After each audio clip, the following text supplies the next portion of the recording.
try this again.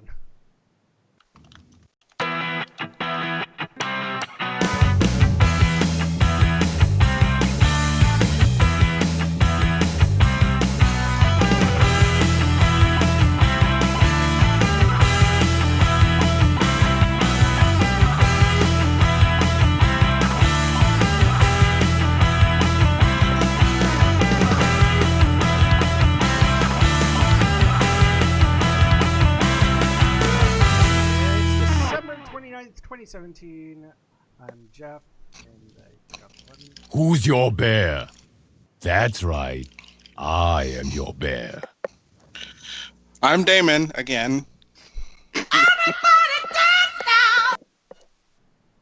I'm Chester. This room is a Again. pigsty, and you're a dirty pig boy. And I'm still Gary. Don't hurt nobody with your bad self. Welcome to Comes Out Loud, the Bear Podcast with a terminal link, where Jeff reboots his computer and unplugs all of his devices so he can install brand new graphics card, and it fucks up the settings for the streaming software, and everything's going wrong. Okay, anyway. Well, there we go. Let's do. There we go.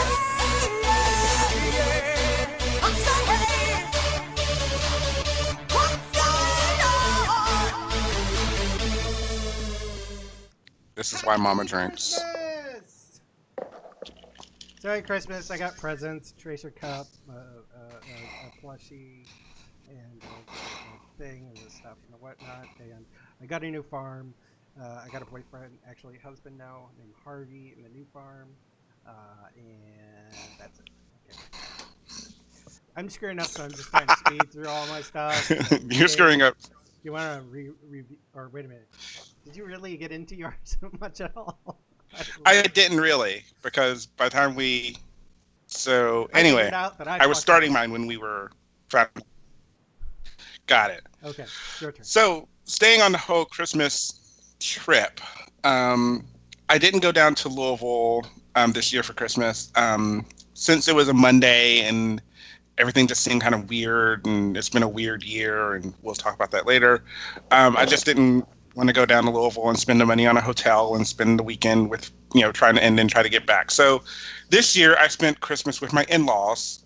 Jim and I aren't married, so not really in-laws, but technically that's what I'm going to call them. So spent the day with Jim's family. His brother and sister-in-law hosted Christmas brunch, basically. And we opened gifts, and we had a lot of fun. It was a really good time, and they really liked having me there, and they really want to see me every time. So I'm contemplating making a new tradition for myself.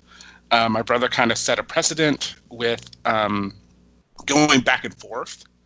So maybe spending Christmas one year with my family, and then spending the next Christmas the following year with his family, so that we kind of go back and forth. So thinking about it, we'll see what happens. I know my mom would probably be better with it. Christmas is not the biggest holiday for us anymore, just because of there's no kids, honestly. And I mean, even with Jim's family, there's no real kids anymore.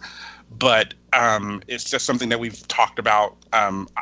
We don't make Christmas as big a deal as we used to, mostly due to we used to do like a Secret Santa and all that stuff, but we don't really do any of that anymore because the family has decided that Christmas is meant to be separate. So, so we'll see. We'll see what I do with my family, and go from there. But I enjoyed myself. We had Christmas dinner, just Jim and I. He made a crock pot ham, which was amazing, and some potatoes from scratch, and mashed potatoes from scratch, and everything else. It was a really good dinner, and it was nice to have just the two of us Christmas evening together. So yeah, Chester. So as far as Christmas goes, I actually spent the week prior to Christmas driving I was in the car most of the time. I'd flown from Columbus to Grand Forks, North Dakota, got in a rental car, drove to Fort Collins, which is about 45 minutes north of Denver, to go pick up Buddy, who was at a cancer treatment center. I picked him up, drove back to Grand Forks, North Dakota, and spent basically 2.5 days there just playing with the dogs, hanging out with them. Nice. Overall, Buddy's fine. He doesn't act any different whatsoever after the chemo. Half of his body is shaved, so he's missing chunks of hair in various places, like 4 different spots on his upper paw and his whole back half of his right side of his body. It's all been shaved down. So it was like -20 near there. I couldn't let him out to go play in the snow. Couldn't play fetch with him. And while I was there, spent time with Dexter, my other dog, who is also going through cancer, but not in this. It's a very different type of cancer. Okay. We decided to not do the same type of treatment. His is more, we're going to give him some pills and hope for the best. Because he's fine, but he is 7. The only thing is the pills that he's taking is making his back legs incredibly weak. So he can't climb up on furniture like he used to, like the bed. It sucked going to bed, and he wants to jump in the bed. He's standing there wanting to get up there, and he can't. So I'd have to get out of the bed, pick him up, put him in the bed, and I ended up going to get little steps for him, which good. Came home, made a big ham dinner for Evan and I, and some sides. He ended up getting this humongous spiral cut ham from Target for like $4. Oh, nice. So we ended up eating off of it for like 4 days straight. Yep. We still have ham chunks in the refrigerator. Yeah, I ended up freezing like a good quarter of it. I took most of it apart, but when I was transferring it to dishes to put it in the fridge, there was this chunk about that big and about that high of just slices, and I took that and wrapped it all in foil and put it in the freezer because I figured it's still got to be good and we're going to get sick of eating ham. I'll pull this out in a couple weeks. There you go. Nice. You can make some ham and bean soup. Yeah. No, not with the slices. I'll make sandwiches. I'll get sub bread and pineapple and cheese, and I'll make like Hawaiian subs out of them or something. Cool. Let's see what else. Because I finally had time to kill, between the flights and whatever, I decided to start playing Legend of Zelda Breath of the Wild. It's a very beautiful game. They did an amazing job on it. I'm having fun playing it for the most part. However, there are some very frustrating things with the game, and it comes down to the fact that everything in the game is so open world to the point of you get quests and you get side quests to do, but you don't have to do them if you don't want to. They're just suggestions. And it's completely open world, meaning you can go wherever the fuck you want as long as you can survive. They've taken into account things like weather and temperature. So if you're in a desert and it's in the middle of the day, you're going to roast. On the flip side, if you're climbing to the top of mountains, it's going to get fucking cold. And that really affects your health. So I thought that was neat. Gravity is a big key in this game, which was neat. But yeah, there's no instructions, no hints or tips or anything. So if you go into a dungeon And like any other Zelda game, you're prepared to do puzzles in order to solve certain parts of the dungeon in order to advance through it, but there's absolutely no hints whatsoever. And I spent a good 5 hours on one dungeon alone, just to from the start to the boss at the end of the dungeon. Took me 5 hours trying to figure it out. But yeah. Was it satisfying when you did finally? Satisfying in the sense of, God damn, thankfully I'm fucking done. Because I was getting so irritated with it. It almost made me rage quit the game. Because I'm like, I don't want to spend this much time on it. But at the same time, it's like, I want to go through and experience every part of the game. But I don't want to spend 5 hours on one fucking puzzle. Yeah. Yeah, that could take a lot out of you. And I'm not the type of person that goes online to look for the hints and the cheats and whatever. That kind of detracts from the game. To me, that is a form of cheating. Mm.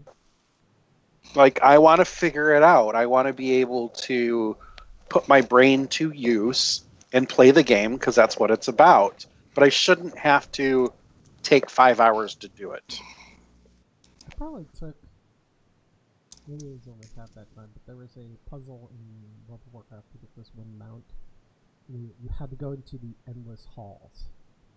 And it was just like the same room, and you would go through one of the doors, and you would enter into a room exactly like the last one, but maybe when the doors is blocked, or two of the doors or something, and you had to find these different orbs and put them on these specific pedestals, but you had no idea where they were. Some of them were moving back, and it took forever to map out that maze. So mine was a little more satisfying because I got a mount out of it, but I kind of understand the whole. It seriously took like on that one puzzle. The only tip that there was online was map this. Get out a piece of paper and start drawing. Gary?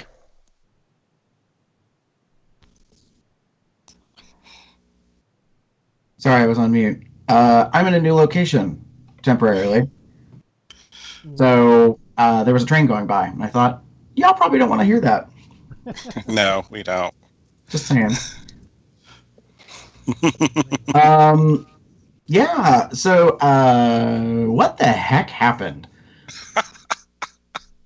We had a holiday party on Sunday, and then Mother Nature decided to have fun on Monday without letting any of us really know what was going to happen.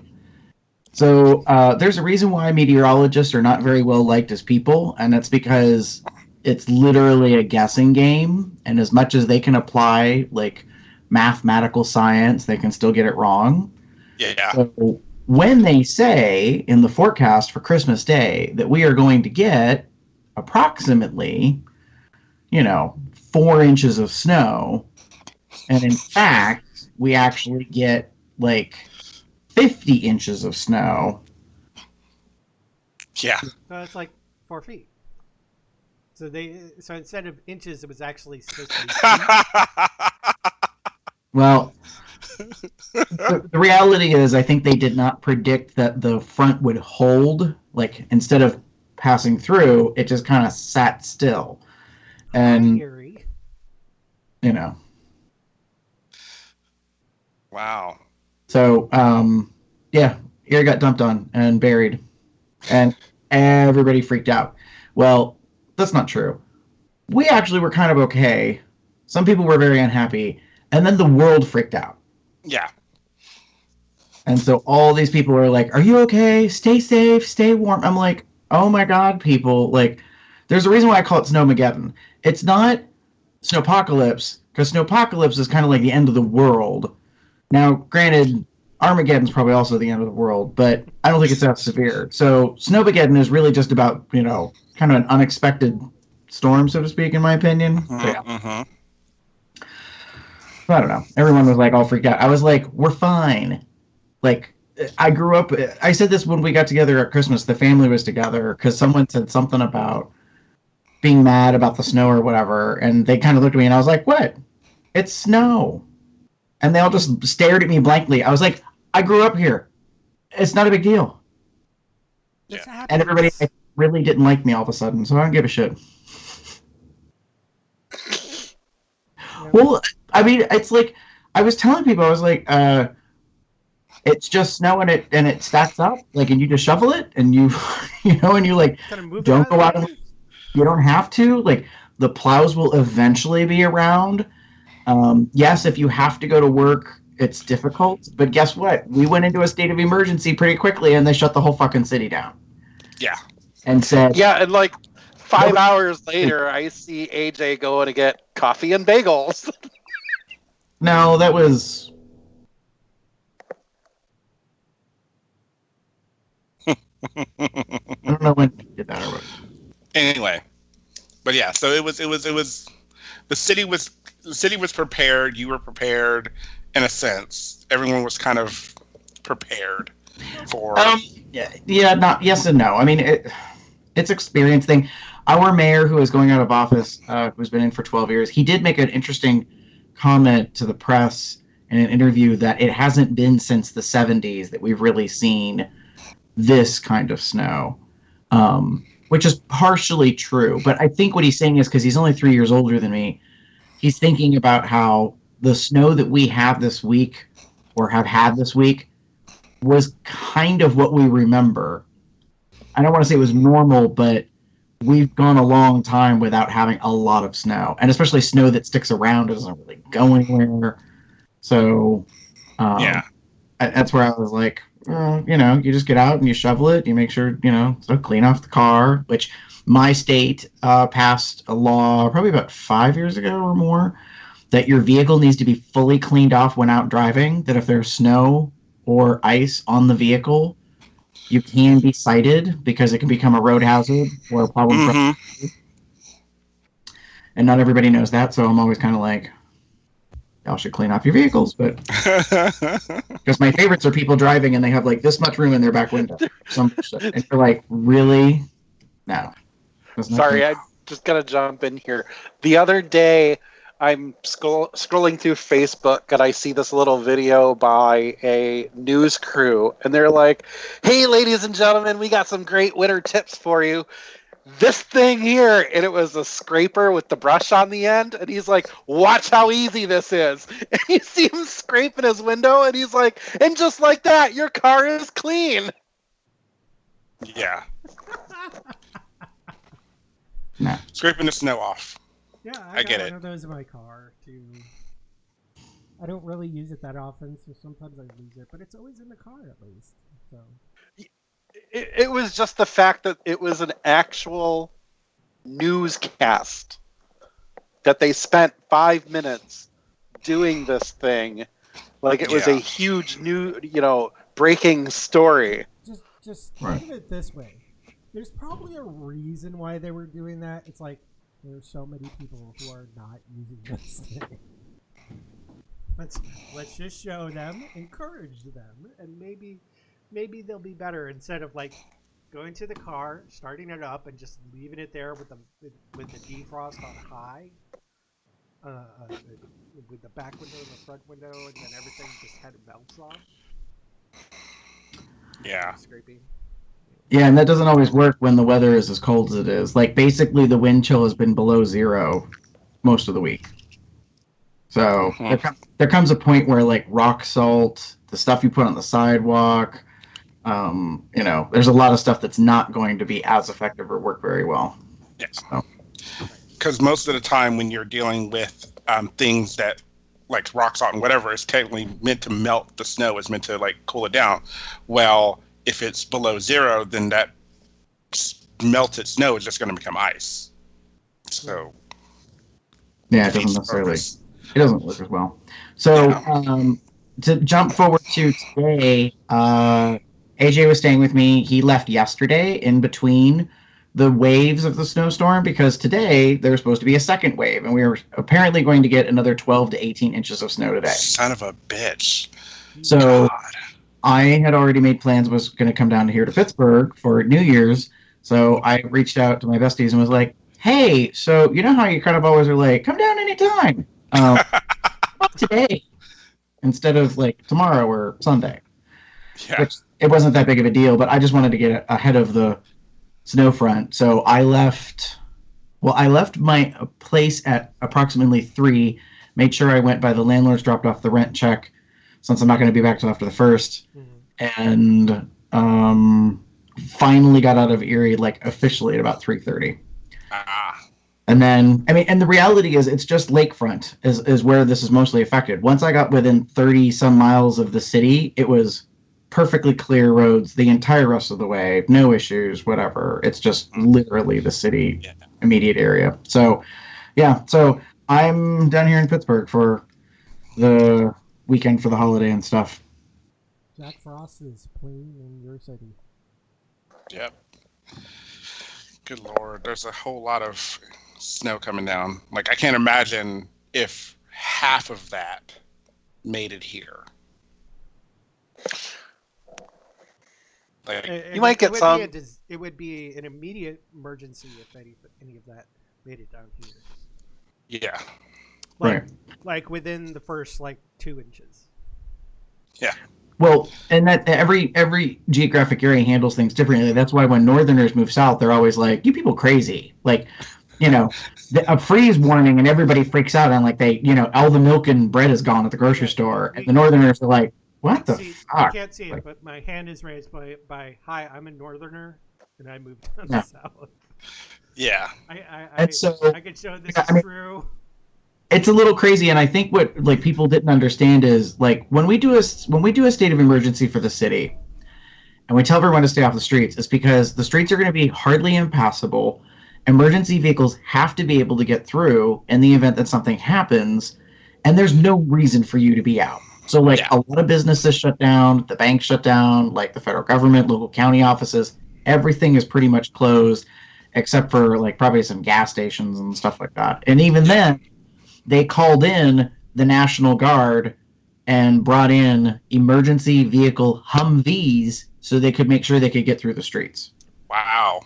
So AJ and I kind of made a joke that Vince got a boner because he was medicine as a paramedic. So the fact that he could actually be in a Humvee version of an ambulance instead of a regular truck.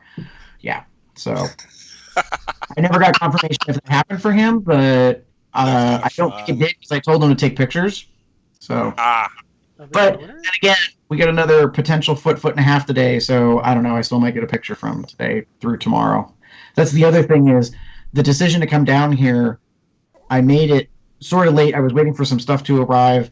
I had mail and packages that were delayed because of the storm. And I was like, I really don't want to wait too long and then try to drive out in the middle of the storm. But I was trying to make sure that everything would work okay for me. And then originally the snow was supposed to start at 10. And I looked outside and there was nothing. Nothing at 11. Nothing at 12. So then I go check the weather forecast. And I'm like, oh, so instead of starting this morning, it's really going to start this afternoon. And instead of ending Saturday afternoon, it's now going to end Sunday sometime. Wow. So it was even more reason to get the hell out of Dodge, basically. So, yeah. Probably a good idea. Snowmageddon. That's that. Winter has came. Anyways, let's do this. Now, whoever thought we'd be doing commercials? I know I sure as heck didn't. Being that we're a smaller scale podcast, we don't have advertisers knocking down our door to give us money, and that's okay. Which is why we want to take a moment and tell you about 2 really great ways you can support Cubs Out Loud. Over the past 9 years, COL has produced hundreds of audio episodes, and now we have matching video episodes for you to enjoy. This year, we introduced the new COL logo and launched our new merch store over at zazzle.com/cubsoutloud. Or you can also use the COL merchandise link on our podcast website to pull up the online store. Here you can take a look at through a range of products, including t-shirts, hats, poker chips, underwear, backpacks, and various other things with the COL logo on them. And keep an eye out for new things to be added based on your interests and requests. We typically can be found showing these great items off in the video stream of our shows. Also, to help with our new format, we're doing YouTube video shows that help create the audio version. We have a GoFundMe campaign underway at gofundme.com/COLstream. This campaign allows us to afford upgrading the PC that Jeff uses to produce our shows. Plus, a better computer means better quality streams. And thanks in advance for not only listening to Cubs Out Loud, but helping support the podcasts too.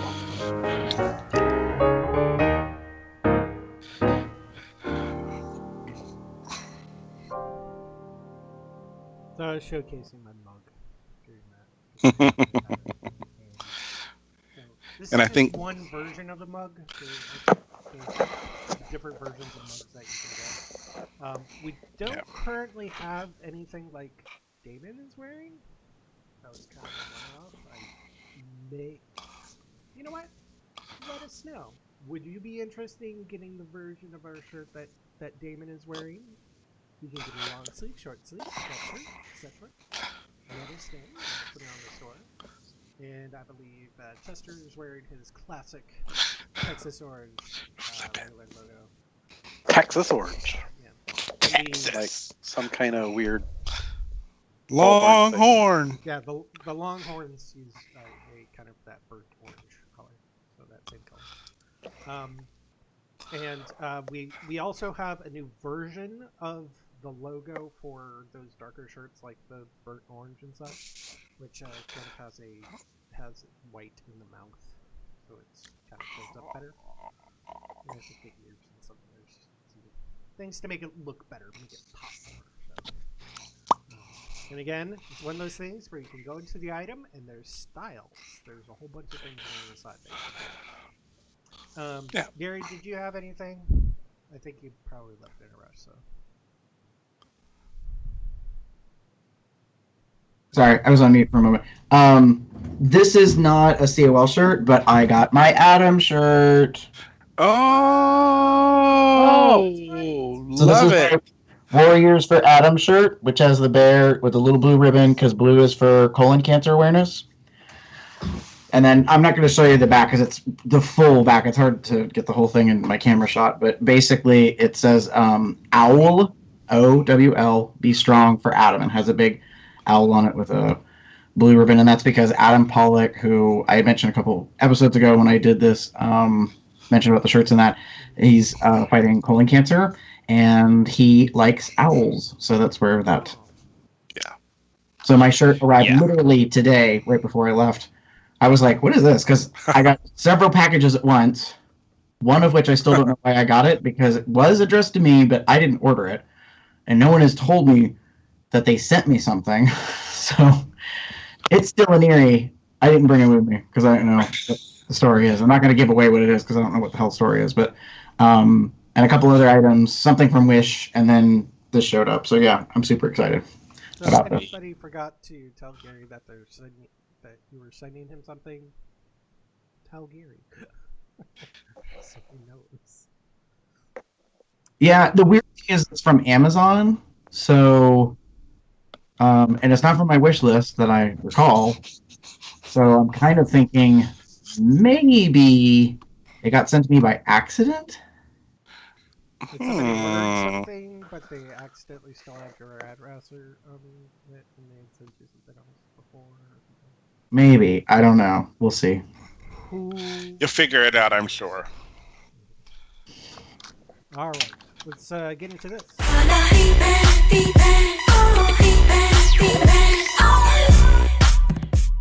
Gary, what's been going on over in Facebook land? We got a series of likes over in Facebook, so we would like to thank the following individuals for liking us on Facebook. Ray Wallen, Terry Carl Jones, Viren Sham, Blover Aldub, Pereira, I know I screwed that up, Pereira, maybe, Yaius, Nathan Bowles, Morgan Longbeard, Slim Alex, and Raul Talavera. And we also got a comment on a post regarding COL447, which was the On the Road show to Midwest Bear Fest 2017. Oh, I didn't put the person's name in. Whoops. It's Jay Yelspa, I think. He said, "Drinking game. Take a shot every time you hear the words Chris Hauser." I don't think we mentioned Chris that many times. Apparently, we must have. Four? He now says that we should make a drinking game. Or what was it part of the little live stream we had of the thing? I don't know. Yeah, it was only like 4 times. It was either during the stream or during the live broadcast or during the show episode. It's possible. Oh, I think I made it a tag. Huh. Possibly. It's possible. The comment was on the link of the OTR show, not the live video. So Must have been during that show. You just said Chris Hauser several times. Well, to be fair, he was rooming with me and AJ and Drew and went with us several places, so it makes sense that we would say his name over and over again. What's his name? What Jay doesn't know is that Chris took on the nickname Chris Hauser because of Claw Hauser from Zootopia. So. Yeah, so Chris Hauser did become a tag for that episode, so I'm sure we said it a few times. Yeah. What's been going over in the YouTubes? Jump back. Okay. Yay! So we have a few new subscribers. So there's Victor Enriquez, EJ Session, Poppin' Fresh 78, and Escape Pod 42. And we actually got a couple of comments on some of our episodes on COL447, the Let's Talk About Sex, Bottom Friendly Food. Kervin, aka Toad, King Chua, excuse me, said, "Hey Chester, have you ever tried Fort Croft's grunt marker for waterproof body art?" And then he gave a link for the Fort Croft marker. Then there's also the Sports Safe swim marker from Amazon. well, that's what it is. The he sent me the link for the Fort Grunt marker, and when I looked at it, it's just a regular Sports Safe swim marker from Amazon, which I've already got ordered. I've been waiting for like 3 weeks for it to get here. Maybe it'll be here by NAB. And then for 445, the On the Road Midwest Barefoot show, the Sprinkleburst said, "I was PTFO during the movie." I'm sure pissed the fuck off is the actual what that means.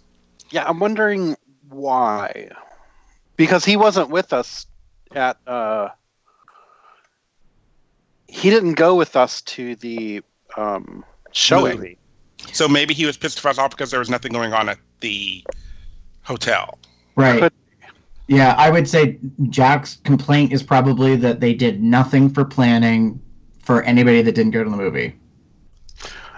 I shall check with Mr. Jack right now.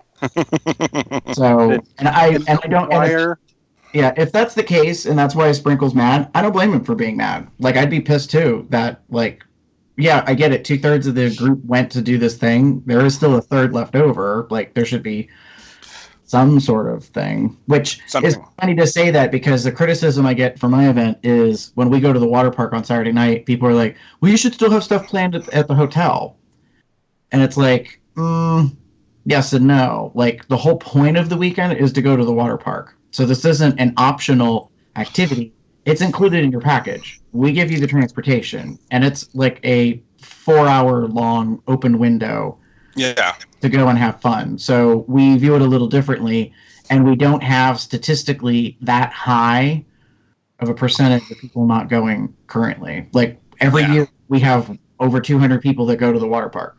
So it's maybe 20% or so, I think, that don't go. Well, and the thing is, you can still hang out at the, like, you could still, this is the craziest thing, you could still hang out at the pool at the hotel.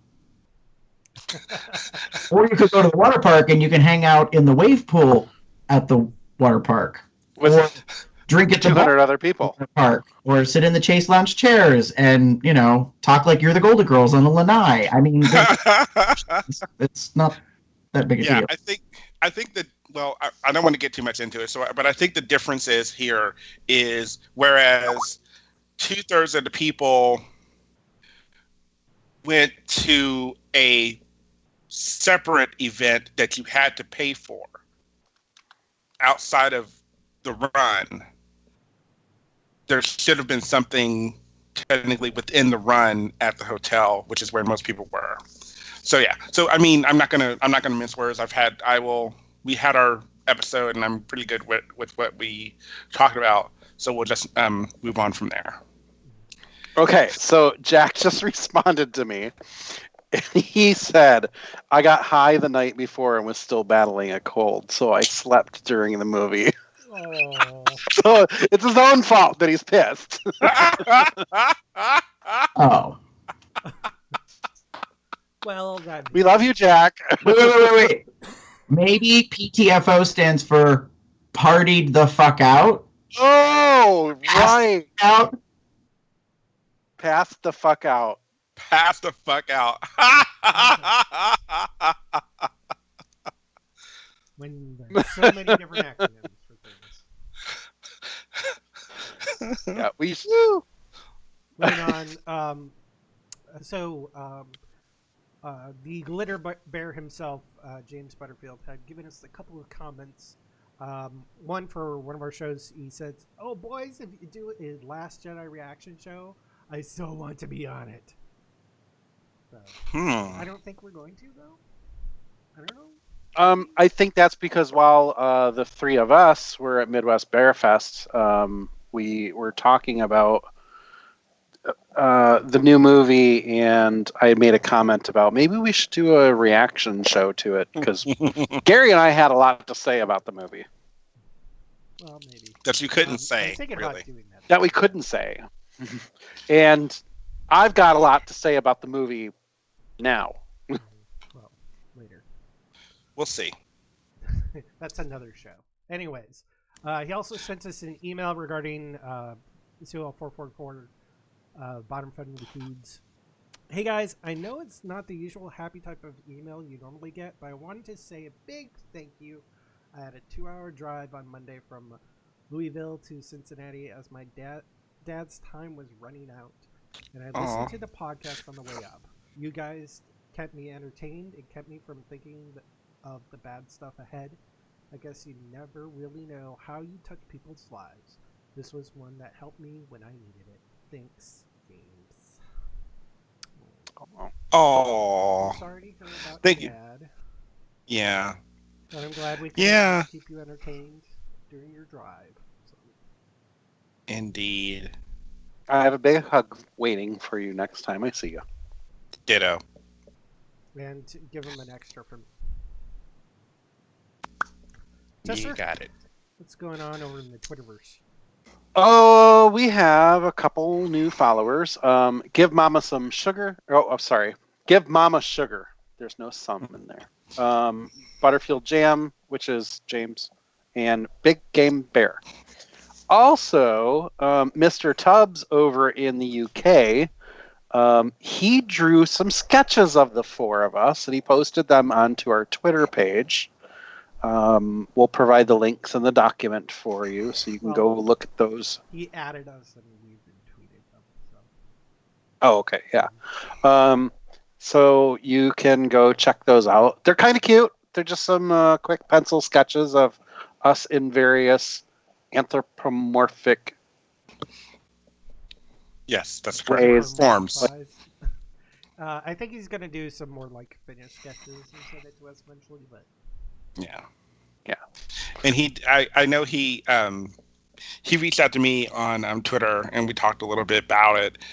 He was like, I really hope you guys like him, and he was concerned about the different animals he chose, and I was like, well, it's so cool, it's kind of the whole idea behind it. I like the idea. I personally love that he kind of went, oh well, let's try using everyone be a bear, and then he kind of went from there and did a couple of other ones. Yeah. Which is kind of cool. So yeah. I know for one of them, he made me look kind of like a English bulldog, the kind with the overbite or the underbite, whichever one it is. And while it's cute, I don't see myself that way. Yeah. So cool. So thank you, Tubbs. I'm so looking forward to the finished product. I'm really looking forward to it. Again, whatever you do, you will be happy. Yes. Yeah. So over on Tumblr, we have a whole bunch of new followers. We have Leather Taz, Kima Tiger, hi little kitty. Nice. Chubby Bear 86, KXT 3911, Lemon Crumble, Perpetual Pisces, Kaza Bears, Embarrassing, that's Embarrassing, and Chubby Armo. And let's see. We also have 2 comments from when the 3 of us went with the COL entourage to Shapiro's Deli during Midwest Bear Fest. Alan SRT4 said, "Love y'all." And KXT 3911 said, "I miss Shapiro's." Aww. So I think this was before they followed us, but cool. In either case.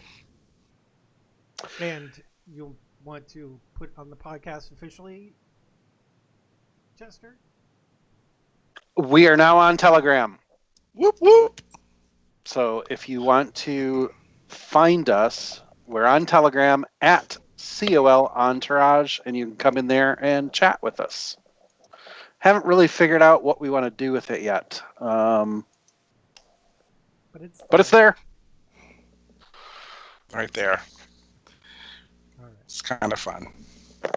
Welcome to Telegram. Yeah, so for those of you that are an old fart like me, and technology, there are all sorts of things out there apparently that people use for communications, including something called Telegram, which is basically, in my estimation, Facebook Messenger without Facebook. So it does pretty much all the same things. You can send files, post pictures, share things, make phone calls, do video calls. You can have secret chats.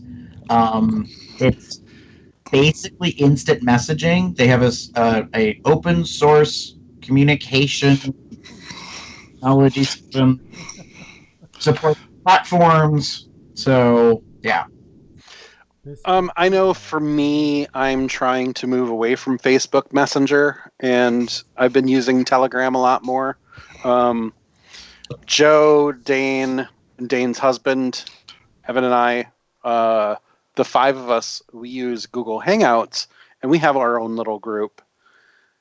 I said something to Dane about being on Telegram, and he's like, "Oh, thank fucking God you're over there now."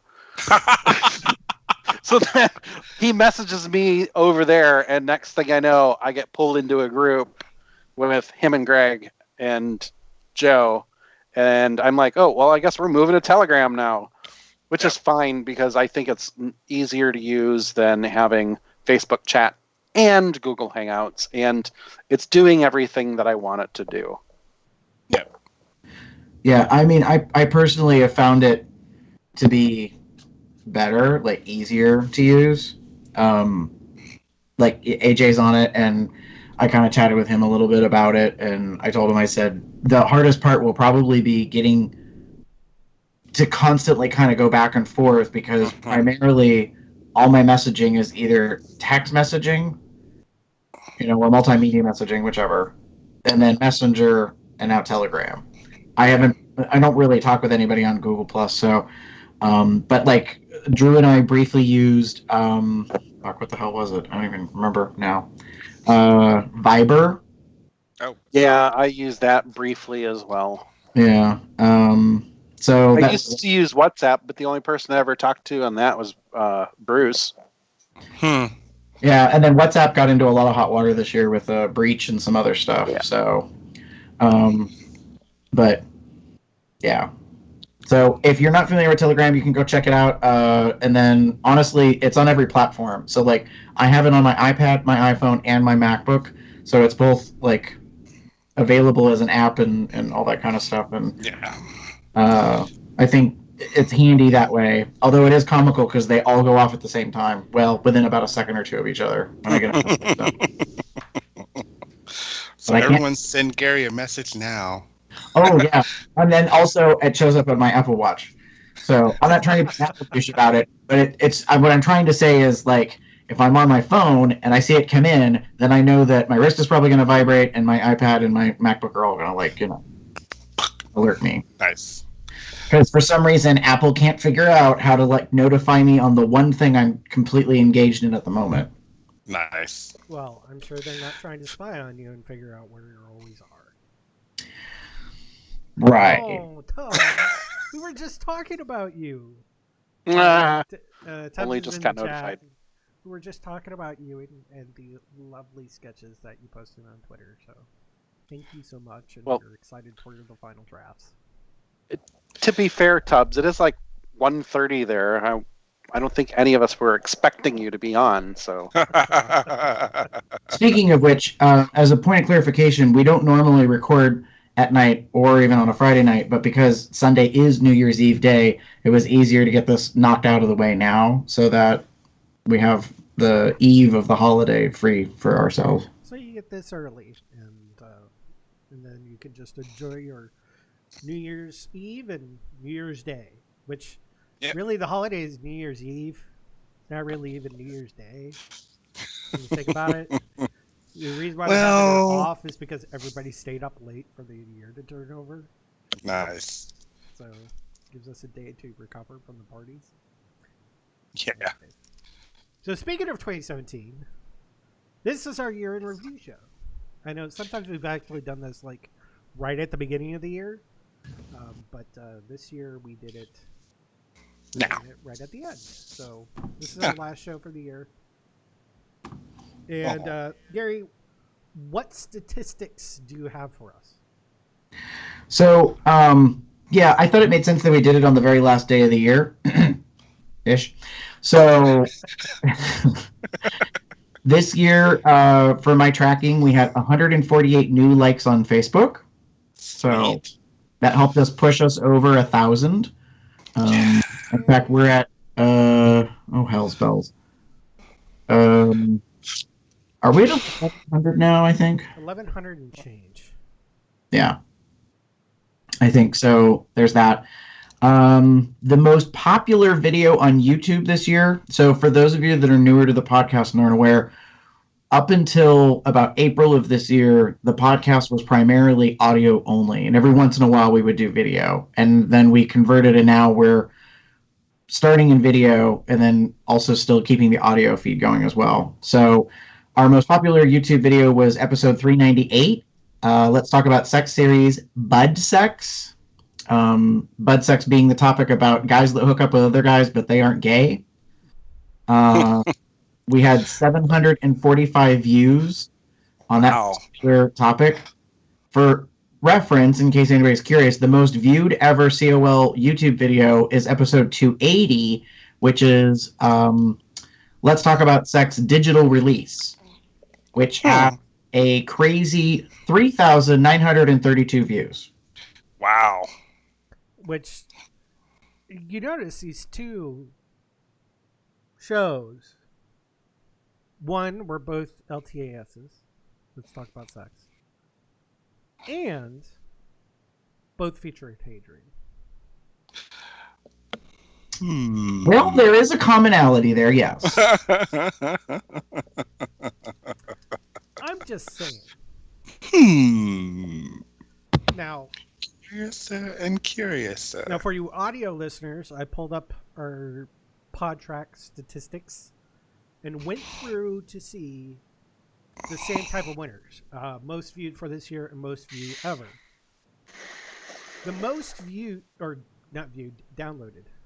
Most downloaded podcasts per PodTrack, so there may be some off ones for various reasons, was COL447, Mr. North American Bear Cub 2017. Ooh. With 1,583 downloads. Sweet. That was also the most downloads we had for an episode.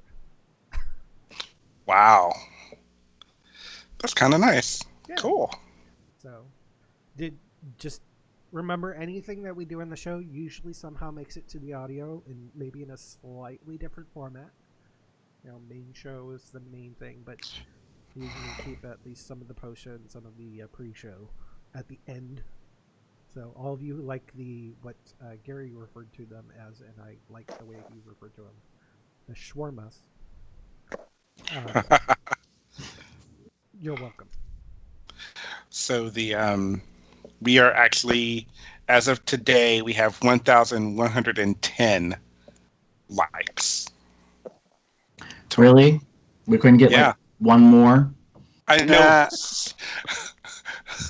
Or like 1,111 for a perfect, 1-1. Hey, maybe someone will like the show today or tomorrow or Friday or Sunday, excuse me. We'll get there, I'm sure. We appreciate all of you people who like us on Facebook, watch our YouTube videos, and also download the podcast. Feel free to debug. Yeah. That's fun. Moving on to a couple of things regarding this year. First off, what's your favorite COL episode? I'll start. My favorite, I suppose it might partially do with the post-show, but my favorite was COL447, the Old School Bears Online. That was fun to miss, and also have a naked Hadrian. Wait, what? Hold on. What? Wait. Oh, did you miss that episode? Oh. Yeah, you weren't here for that episode. I wasn't here for that episode. Wait, what? Yeah. Wait, damn it! Hadrian only had a bathrobe on, and he'd take it off, but, during the show, you could only see part of it. That's what happened after we stopped streaming. Oh. Or was it after we stopped streaming, or was it just after the show when I blanked out the screen? I don't remember. Anyways, we got to see more people. Wow. That's neat. I'm sorry. I am sorry I missed it. Well, kind of sorry I missed it. I actually really like the premise behind that episode, and it's one of the episodes I'm going to try to listen to over this weekend. One of the things I wanted to do, I will own that I don't normally listen to the show after we've recorded. It's just a personal thing for me. I just don't do it. But every once in a while, I like to listen to an episode just to kind of get, a feel for it. And this is one of the episodes I kind of wanted to listen to. Definitely listen to the episodes you weren't on. Yeah. Tubbs said the audio cut out again. It shouldn't have. For all of us? Looking fine on mine. Huh. I don't know. Hopefully the post show after uploads and everything is fine. But yeah, everything I'm seeing is everything's sending okay. All right. Well, so for me, my favorite episode was actually COL421, the couple's ages differences, and there were two reasons why it was one of my favorites. One, the topic is just something that I've been dealing with personally for 14 years now.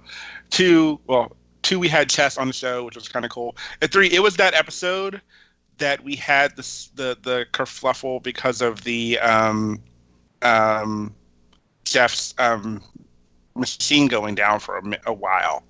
So it was Gary kind of doing the audio stuff while Jeff was using his phone.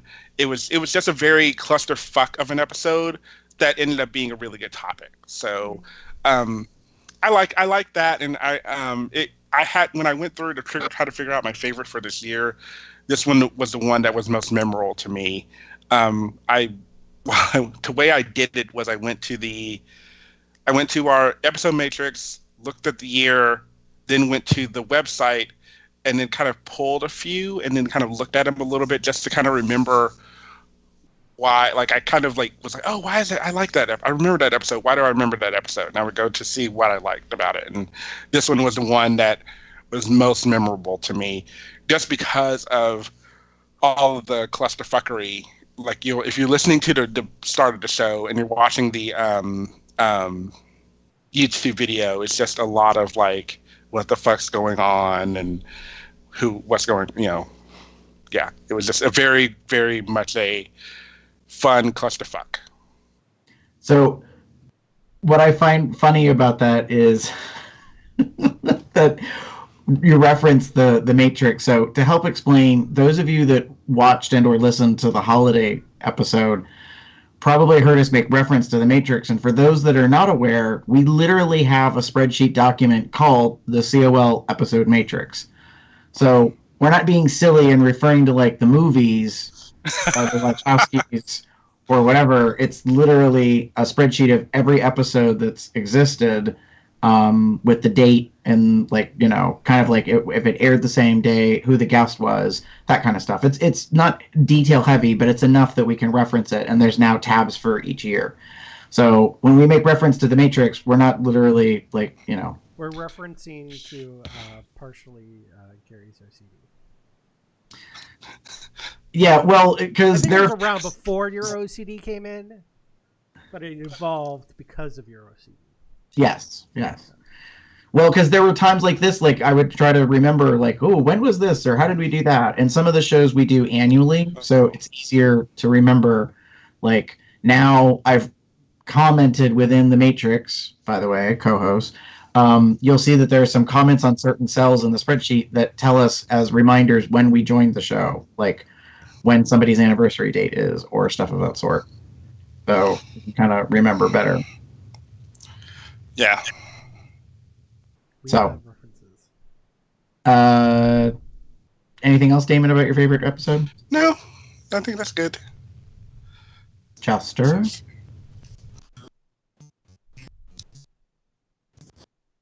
Yep. Speaking of the Matrix.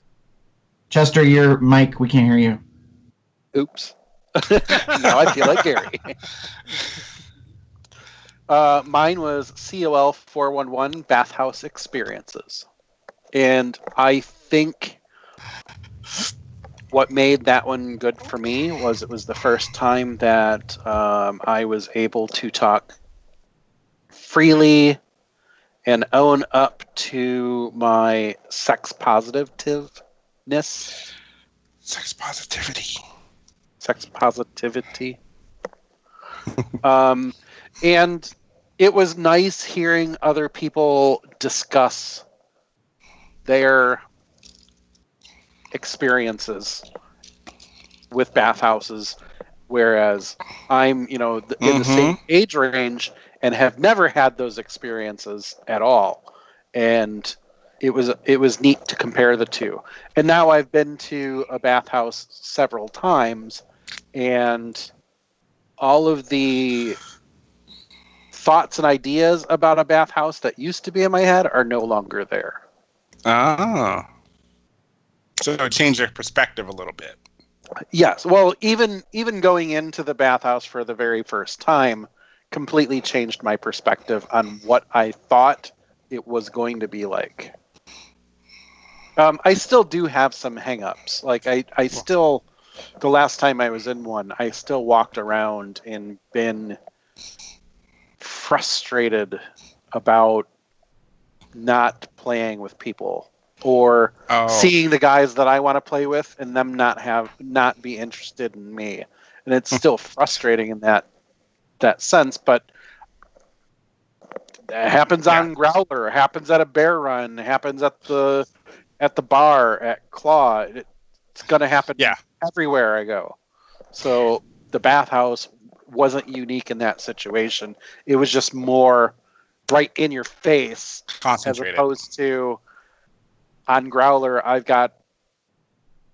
can manifest other reasons why it's happening. That brings up a really interesting point that I hadn't thought about, is maybe that's why apps, the technology is so popular, because it dehumanizes the whole experience. So like if someone shuts you down on an app, you really don't know, unless they're, no offense, rude, their mama didn't raise them right, so then they're ignorant to you and they say shit. Otherwise, you just don't hear back. Like you don't get a reply or whatever. But in real time, a bar, a bathhouse, a bear event, whatever, I can see where that can be challenging mentally or whatever, because people like dismiss you physically or whatever. We can have a whole show topic about this very tiny bit of a subject. I know for me that when somebody hits on me on an app, I almost always will respond in a kind message back that something to the effect of, "Thank you for finding me attractive, but I am not interested." See, and okay, I know we're not gonna. This is a totally different topic, but that's we've talked about this before. Yeah. Let's not go into that. That's another show if we do it again, but we have talked about it before. Yeah. Gary, how about you? What was your favorite show? Mine was 423. PSA Get a Lucky Buddy with Smashy.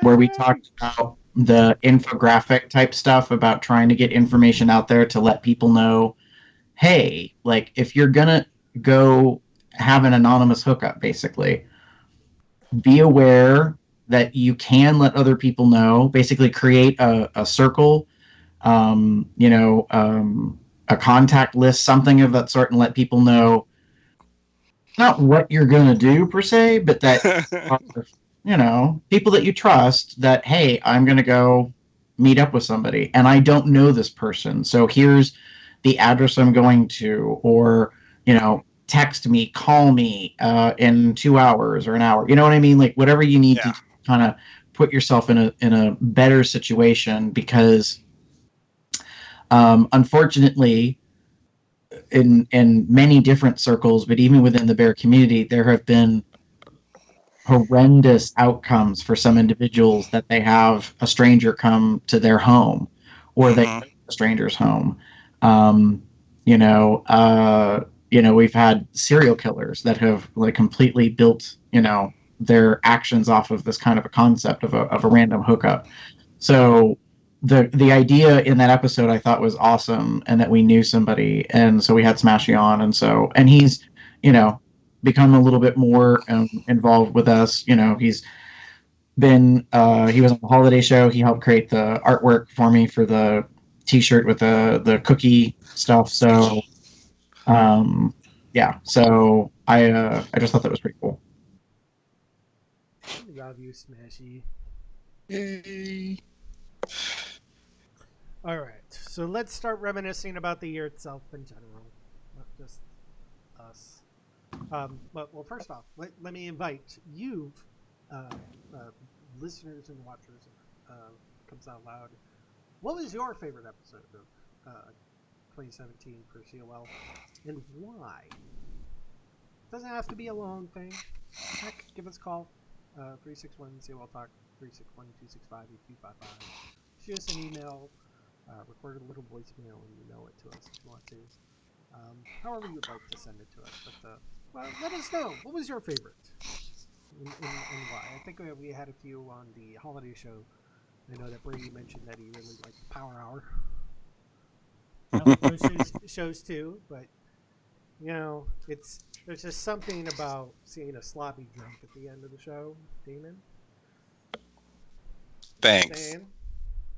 Love you, mean it, because you've never been sloppy drunk on the show before.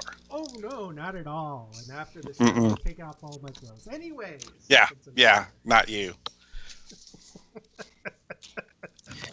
So perhaps this year for the Power Hour, we should have like a PSA of our own to let people know an episode in advance how to properly Power Hour it. Although I just realized if the episode before the next one for Jeff's birthday this year, if we call it How to Prep for Power Hour, that we might get a lot of views and a lot of hits, but I think people are going to think that it's like about how to prep for power bottoming. Nice. Maybe, I don't know. I don't know. Who knows? All right. So let's look back and things we remember about 2017. It's just kind of just another year for me, except the realization, the flabbergasting that I got when the evil orange won the presidency. Seriously, for like a day and a half, I was just like, what? Huh? Yeah. What? I'm like, what? I mean, yeah, so I don't know. It was just so weird. I mean, I'm not even sure. I mean, was the Republican Party paid off or something to get him even nominated to be the Republican nominee? I'm like, Well, Yeah. yeah. We don't want to. Let's not. Yeah. Yeah. There's a whole bunch of conspiracy theories, but this is kind of my thinking along the same type of line. Was just like, what the fuck? Really? Yeah. And actually, technically, that was last year. Now that I think, but Well, through this entire year, it's like it's still kind of this haze of. I think honestly, Did people really just- want this? I mean, There's I don't so many factors on why that happened. yeah, and I think honestly, for me, just in regards to the year, pretty much every time he has said something, done something, whatever, tweeted about something or whatever, I think every time it's always been a literal what the fuck. Like, and you think, how can he, he can't possibly say or do something that's going to make him even more of a douchebag, asshole, narcissistic bitch. But then he just goes right along and basically makes does it happen the again. Exact same thing. Yeah, like exactly. literally does something else, They're and it's like, like, what the okay. hell? Look, we probably have plenty of people to keep him in check.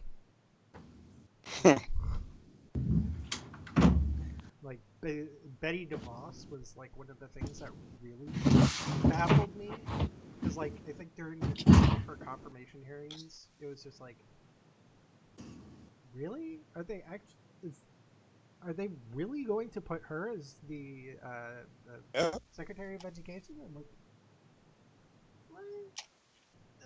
Everything's just like so confusing and flabbergasting. So I don't know. It's just been a confusing year politically speaking because of everything.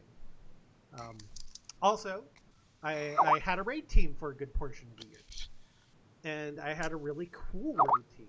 I still like the people who are my raid team, and yes, people are chatting in Skype. So for all you people hearing those tweets and everything like that.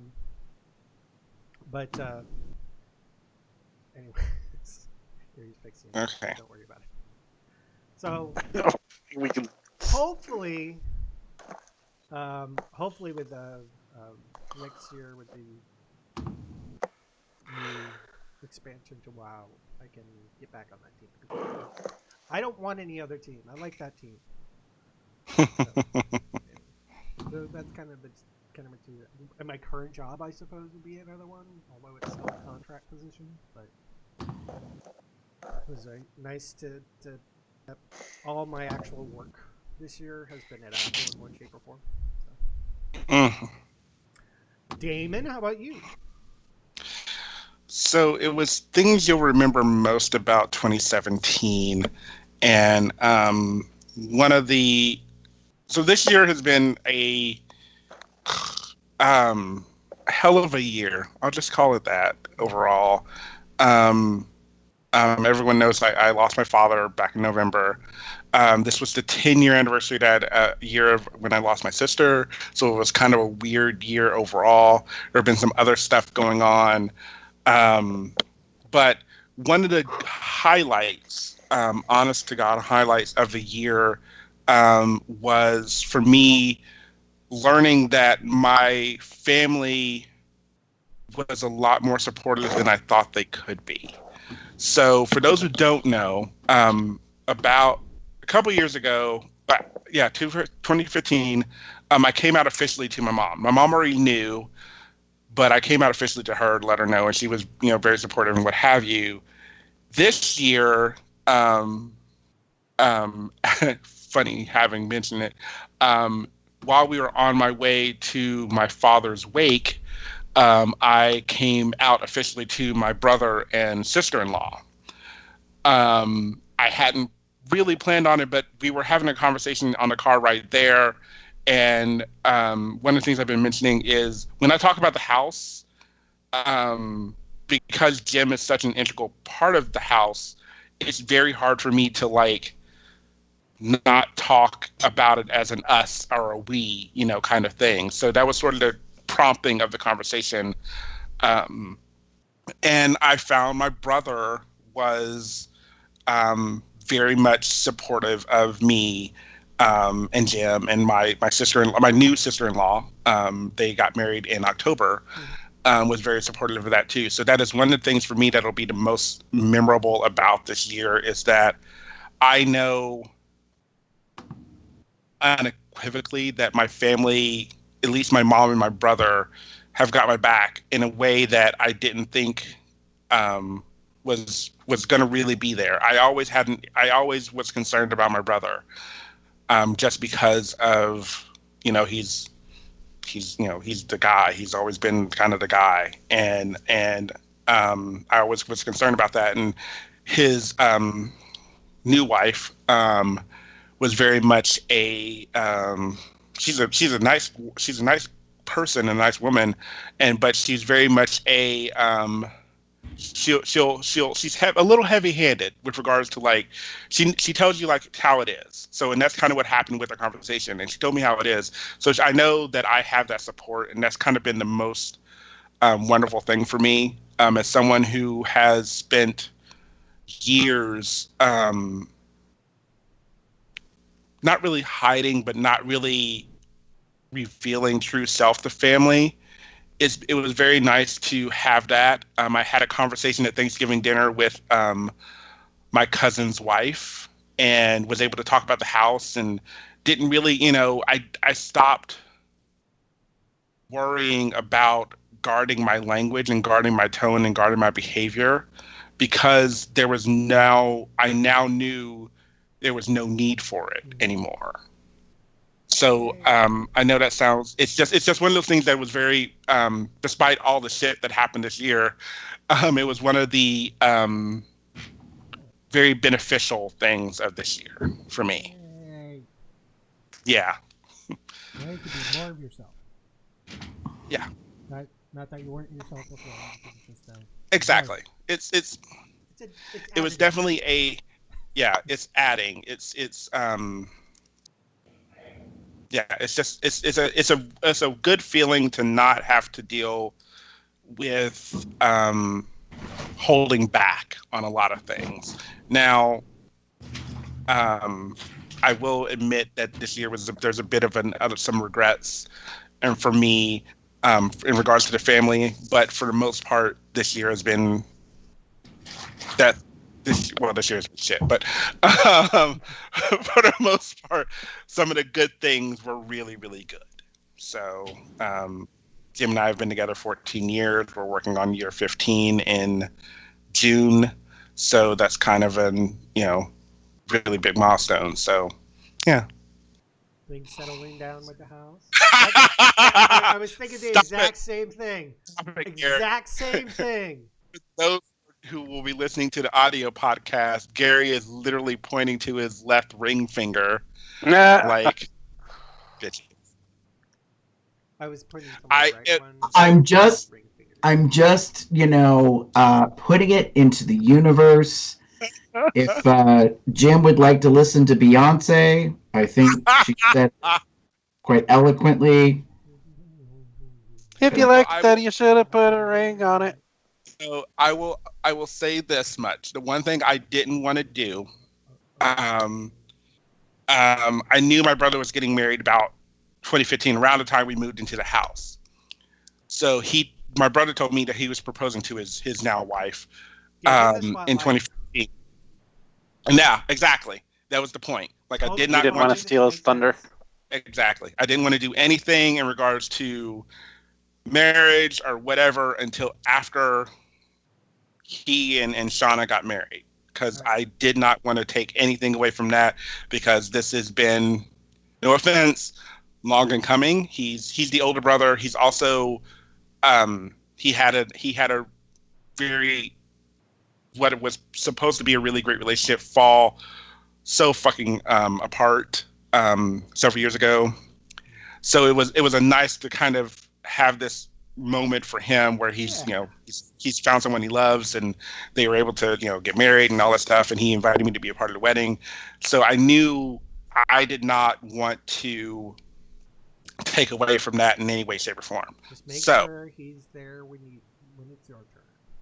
Yeah, I will. It sounds like he would be like, oh, you've been proposed to. Oh my gosh. Yeah. Sure very supportive. Be glad to be a witness, if anything. Yep. We'll see. Can I get a witness?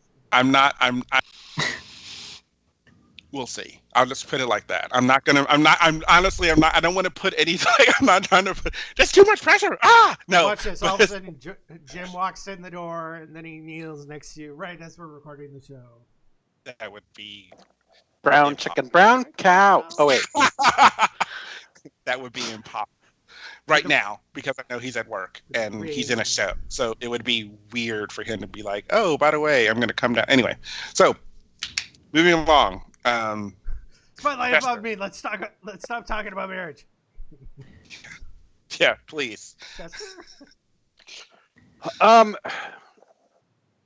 So Evan and I have been seeing each other for a year. We don't know an exact date, but at some point last December is when we first met. Our official date isn't for a couple more months or weeks or whatever. But anyway, things that I'm going to remember most about 2017. There's tons of shit that I will remember, like going through this fucking madness of moving here and all the shit that I've gone through with it. My car getting broken into as many times as it did. And just the constant daily frustration of moving here with these really high expectations. I don't think I had high expectations when I moved here, but what I did have was hope of things getting really good, and it just hasn't been. It's just been downhill ever since we got here. So those will stick with me, and I don't want them to, so I'm hoping they just get shoved in the back somewhere. But good things that I will remember is taking Evan to his first fill in the blank.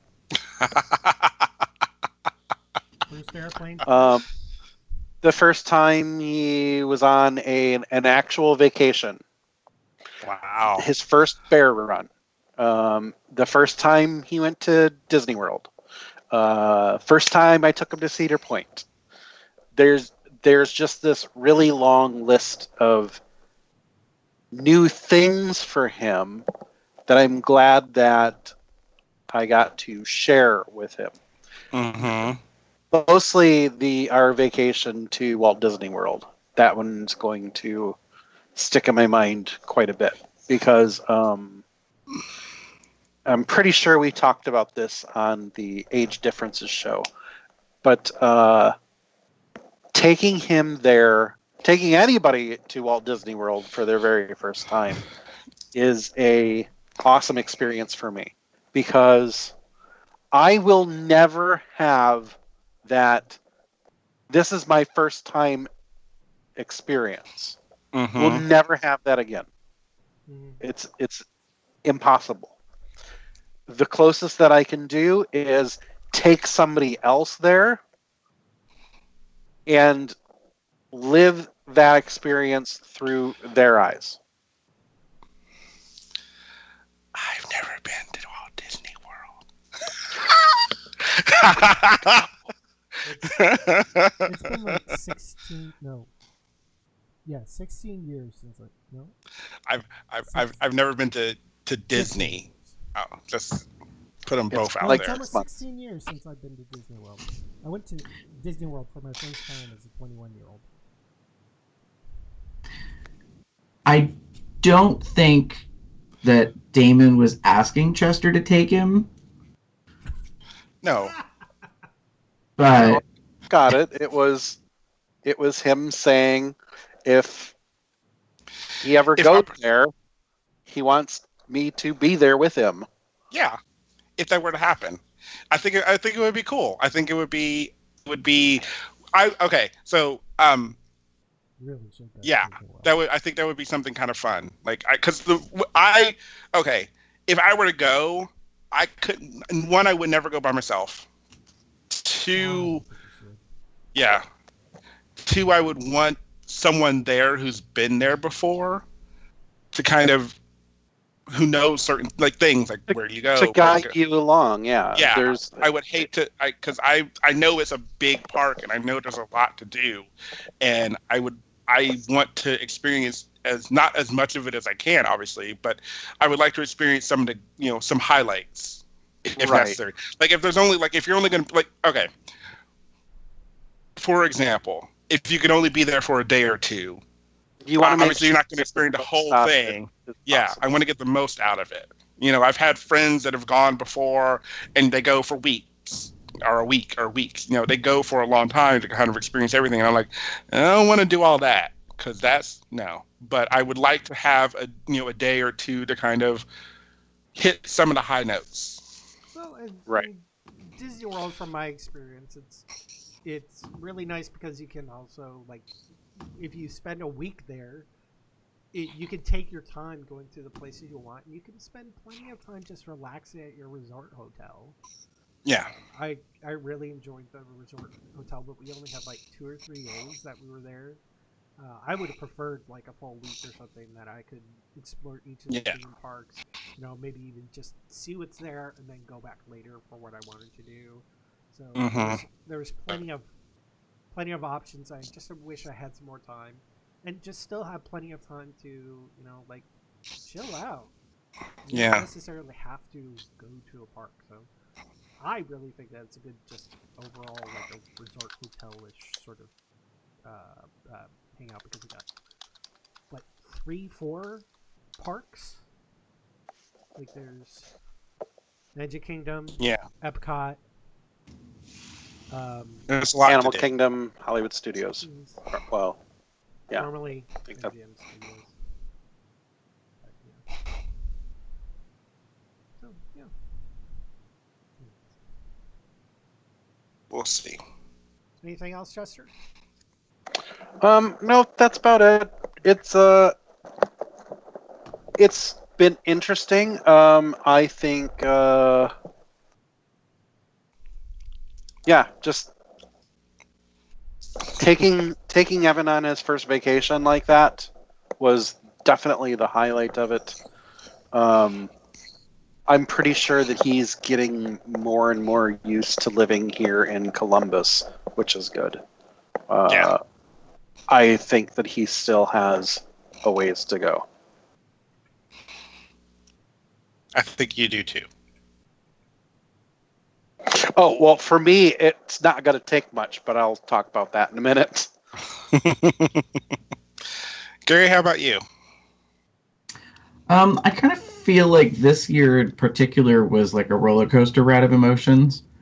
I remember distinctly the year starting off on a somber one that we lost artists and entertainers, and that a lot of people were already the people that I know. I'll put it this way: I consider myself a middle of the road political person, but at the same time, I know that my thoughts are usually on the progressive side.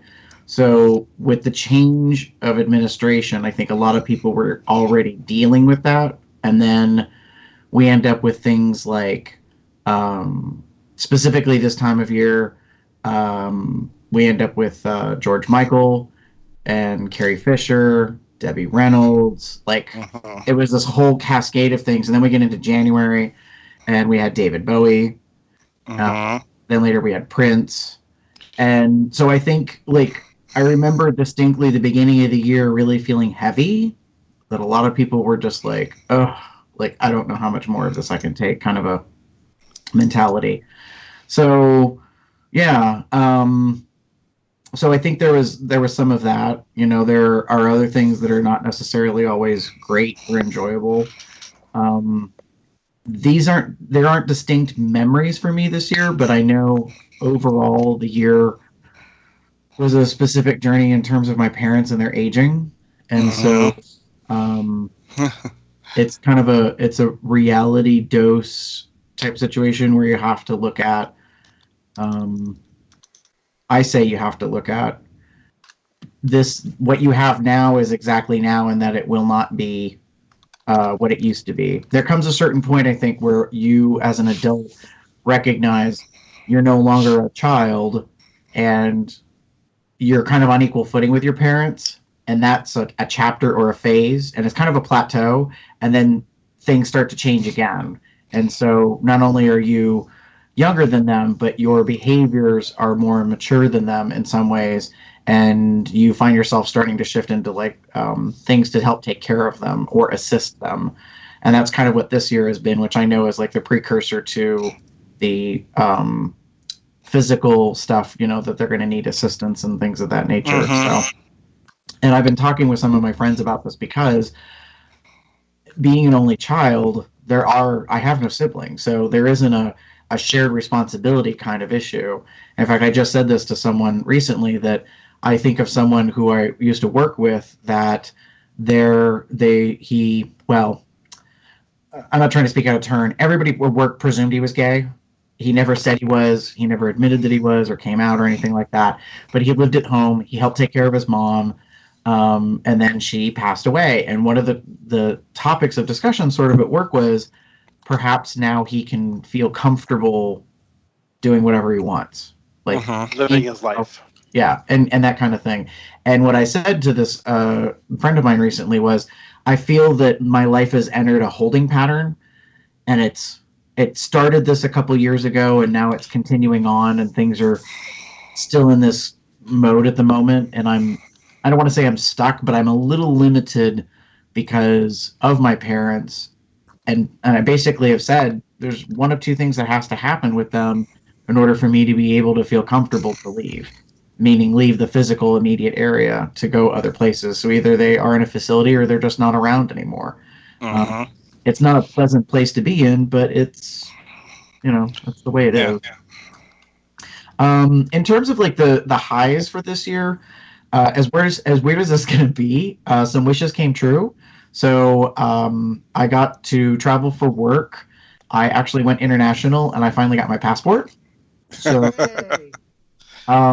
what's weird about that is I didn't realize until after I had it. I was like, oh, I can fucking go to Toronto. Like, which is weird to say because Toronto's not far away from here. It's only about a 4-hour drive, but because of 9/11 and all the security procedures, there came a point where you could no longer just simply cross the border.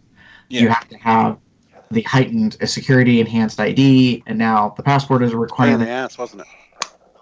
So it's just one of those things that you recognize, like, oh, like this was limiting me. So now I can technically travel. So if an opportunity came up, I could go to Mexico, I could go to Puerto Rico, I could go to, you know, Canada for something.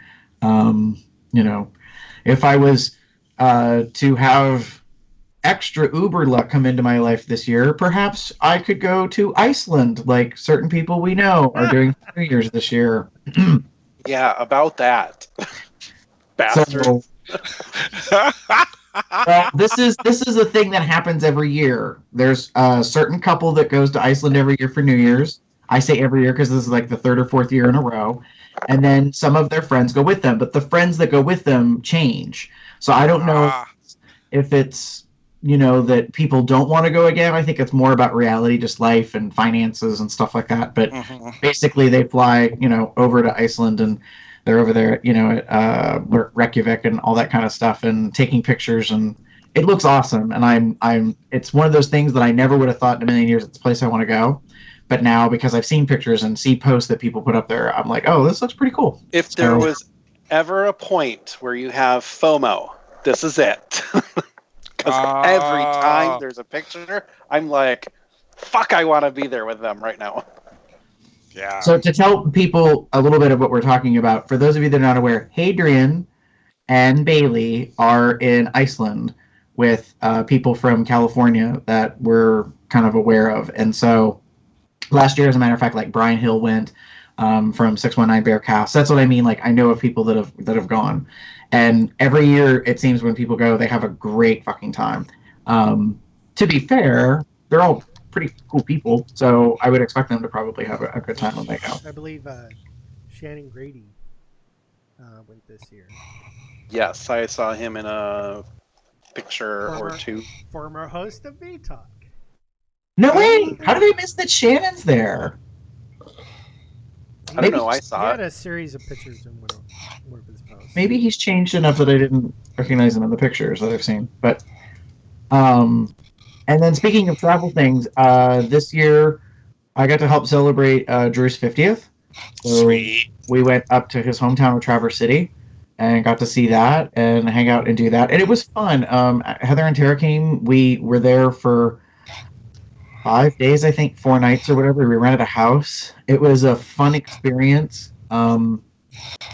It reminded me just ever so slightly about The Real World on MTV and about how you put a whole bunch of people in a house together. And it's not that we had big rum or we didn't get along, but like certain roles kind of come about. And one of my things is I like to kind of focus on hospitality. So I did a whole bunch of cooking, cleaning, that kind of stuff.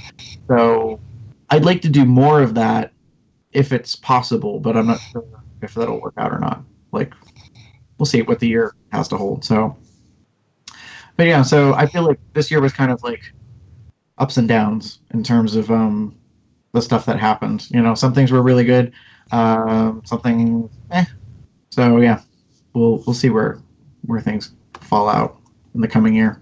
Speaking of which, so things we're looking forward to in 2018. Jeff, what about you? I'm looking forward, of course, to gaining stuff. So Battle for Azeroth, which is the new WoW expansion, which should be out sometime next year. Hopefully, as I said, hopefully I'll be able to get back in my raid team, different tune and everything. Also, the brand spanking new Overwatch League, which actually with my $1,000, I should probably buy one of the jerseys for the Dallas Fuel. And I hope to get badged at Apple, so I have a steady job and can work from home like the entire rest of my team. Some of them were even bringing their monitor with them because they give me a laptop, but I can't take it home with me, so I can work from home. Interesting. But, right. Yeah. So mine are pretty simple. Just BFA, Overwatch League, OWL, the owl, and just hope to get badged at Apple so I can be a full-fledged employee.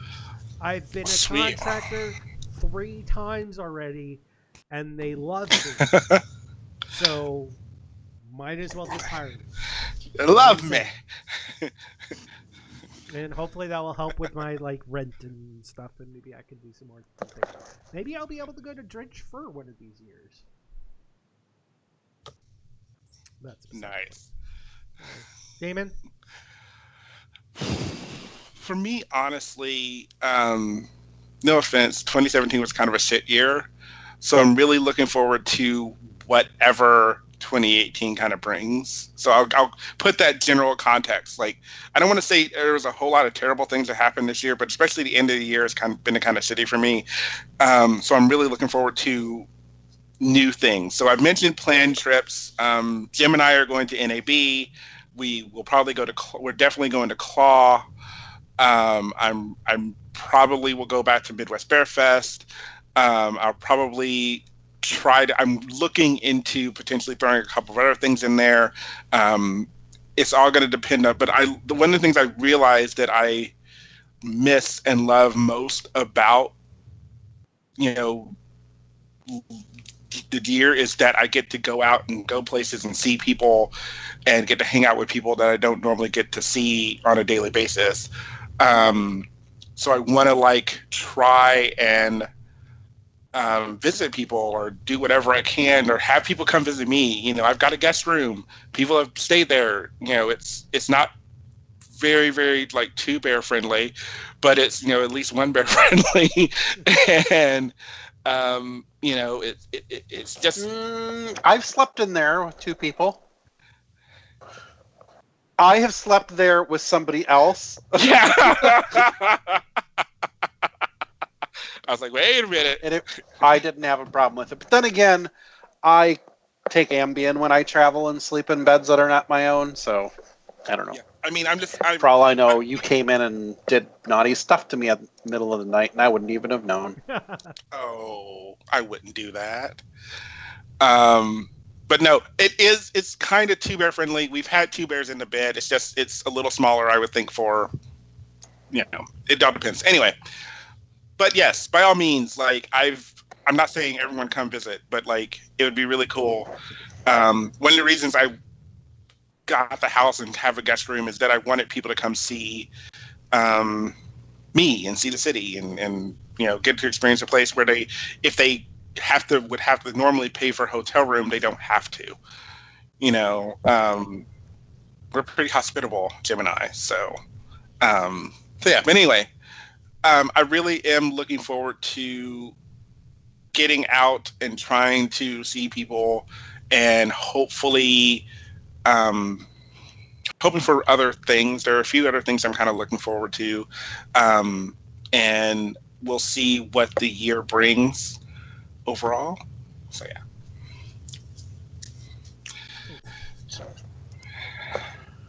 So, for me, stability. That's what I am looking forward to. Yeah. Finding a job. Finding a good paying job. Something that I can actually put my degree to use with.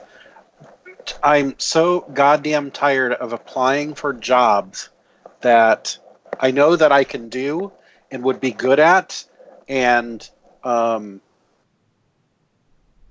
would be happy to have that job. I'd be content in it. And then them come back and tell me, we're going to go with other applicants. And I'm scratching my head really? You have other applicants that are applying for a secretary position when I've got 7 years of administrative assistant experience and a 4-year degree? So, fuck your overqualified bullshit. Or the complete opposite of that is I'm going for other jobs where I'm underqualified because my degree doesn't match exactly what they want. And at least they're good enough to tell me that. Mm-hmm. So it's just, I did have an interview with Franklin County Jobs and Family Services, which my friend Dozer works there. And apparently I bombed on the interview. Huh. And I know it wasn't until afterwards that I found out why. But that's because Joe pulled me aside. Actually, it was Dozer who pulled me aside and said, this is why you bombed that interview. And I'm like, oh, okay, that makes sense. Because they were looking for, in this interview process, they're looking for very specific keywords that you say, and I wasn't saying them. Interesting. So, despite me being qualified for the position, it was me not saying the things I needed to say, because they don't give a shit what kind of personality you have, unless you're a downright asshole when you go in there. But other than that, all you have to do is go through the process and say specific things, and you're good. And I didn't say those things. But thankfully, Joe is like, keep applying because my boss still wants to hire you. But she can't until there's other people through the hiring process, so she can start it over. So that's good, but yeah, I just want some. I want some stability in my life where. It was mentioned earlier about me being comfortable here in Columbus, and I hate to say it, but having a stable income would help me be stable with living here. Yeah. Hallelujah. Yeah. That is something I know it sounds crazy, but it's very important in a lot of ways to have that, because you have that. It's not really the foundation, kind of, but it's part of that. Having a good job it helps take a lot of stress out of the life, and that kind of. Exactly. That's every single day. My life is full of stress that I can't exactly handle or manage because of something. Like, I can go do Uber Eats delivery, and I can make enough to survive. But the reality is I'm frustrated as fuck by the end of it, by the end of the day. And it's putting so much wear and tear on my car that I'm not really getting ahead. Yeah. So, yeah, at the end of the day, it comes down to I need a decent paying job, one that I will feel fulfilled with, and the rest of my life will fall into place when that happens. Yeah. I agree Gary? wholeheartedly. Gary, how about you? I'm looking forward to new adventures this year. I don't know how to explain it. Like, I've known for a little while that stuff's gonna shift, it's gonna change. I mean, that's kind of a constant, but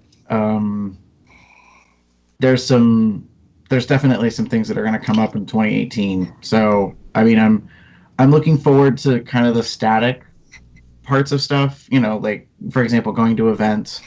One example of something I forgot about. So I got a holiday card from Cupcake, is his nickname, David. He's a good friend of best friend of Drew's, and they had talked to me about going and seeing a show, and I was like, yeah, that's fine, whatever, just pick the date, let me know, or whatever. Well, I got the holiday card, and David included the ticket in it. So yeah, I was, and the show's in Toledo, so obviously I have to go there to see it, but we did that earlier this year. Went and saw Book of Mormon and had a really good time seeing that. So yeah, it was a moment that just kind of caught me off guard because I wasn't expecting it, and then I was like, oh yeah, like I can do some new stuff, go do different things and look forward to that, even if I don't necessarily know what they are or what they'll be or that kind of stuff. So yeah. You can go to Iceland. Perhaps. Maybe. Could be. Toronto Pride this year. I don't know. Never been, but heard a lot about it. So yeah. Yeah. Did you say Toronto Pride? Yeah.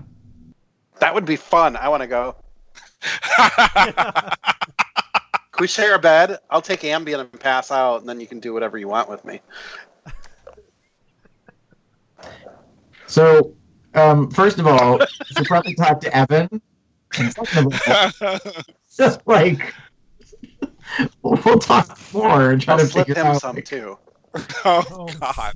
Anyway, anywho, yeah, it's God. Off the rail, just a little bit. Yeah.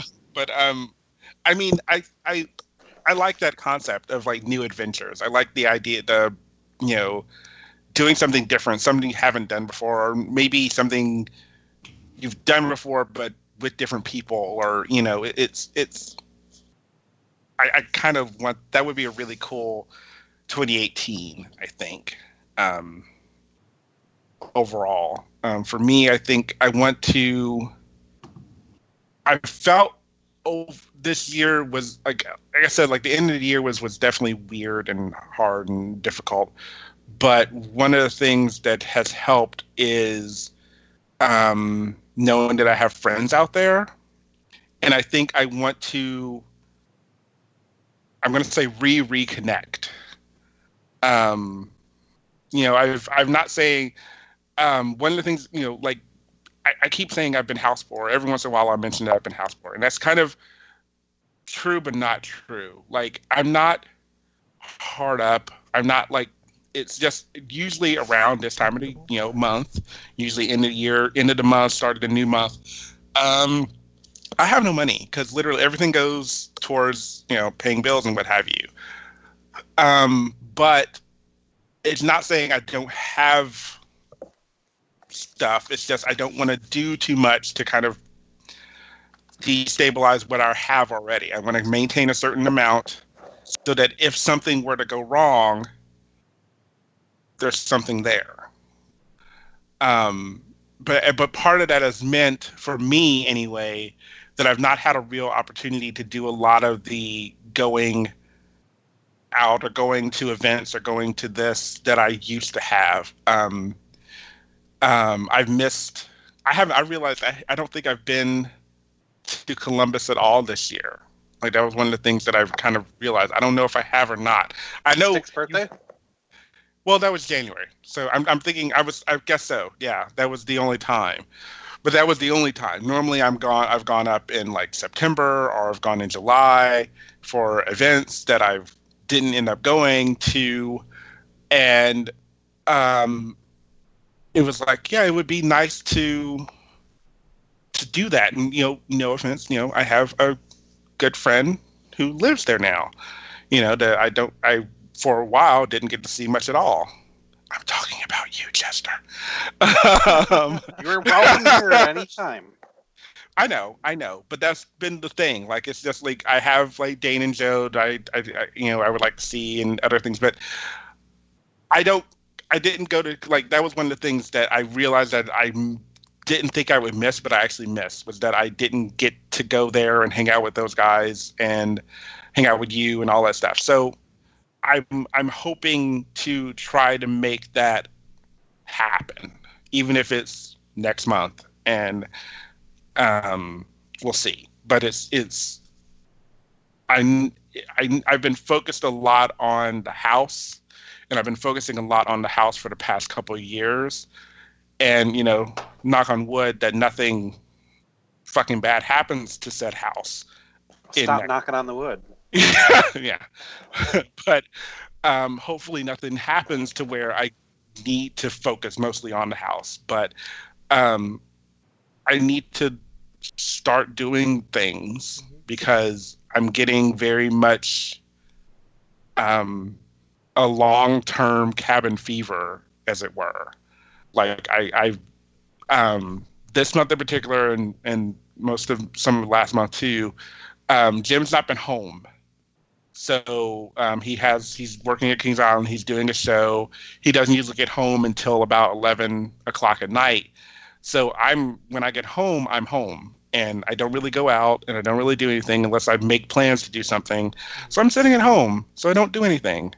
And it's been weird, and I think I want to try to not have that happen. Granted, after tomorrow, Jim will be done with the show, but there's still this whole, like, I want to try to get out and do things and go out with other people and see and have some kind of life beyond the house.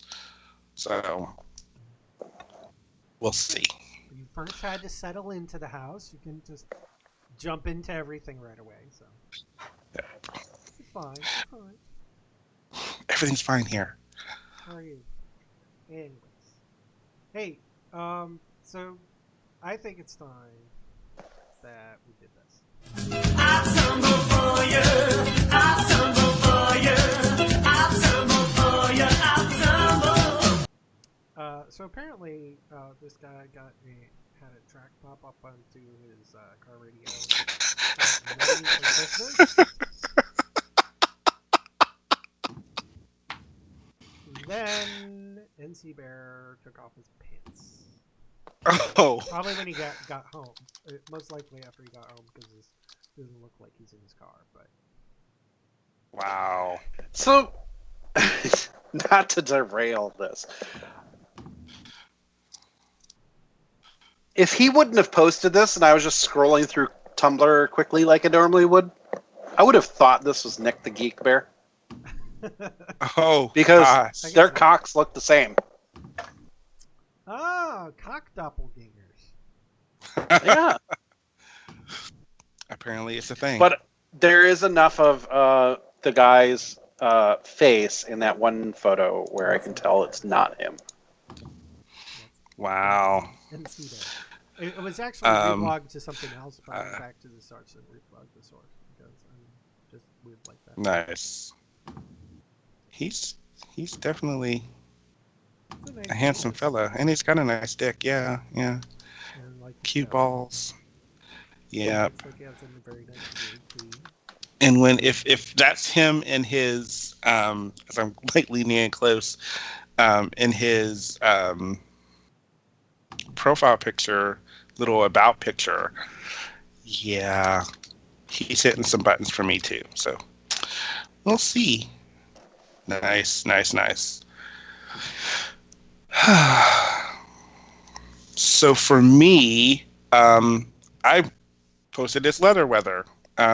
Obviously, it's the temperatures are dropped, and for us folks who do leather, it's usually the time where we can put on all the stuff and not get heated out. So there's this, and this is a really great pic. Obviously, a professionally taken picture of a sexy daddy bear, Sir Bear, in his full leathers, and it's hot as fuck. So there you go. His high cow. Yeah. Yes. His high cow. Yes. Yeah, I agree with you about it being leather weather because it means you can get all your leather gear on and you can stand outside and smoke a cigar. Yep. Which is kind of what he's doing. And he's a very nice looking man. And I really like the picture. So everything all kind of works for me. It's hitting several buttons.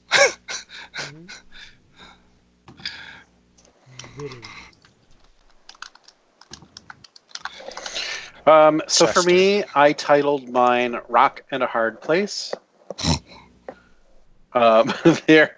There's a very handsome gentleman in a hard hat and a safety vest, and he's got a sledgehammer, and I don't know what the fuck he's doing in the middle of a forest with the sledgehammer, but it looks like he's beating on some rocks.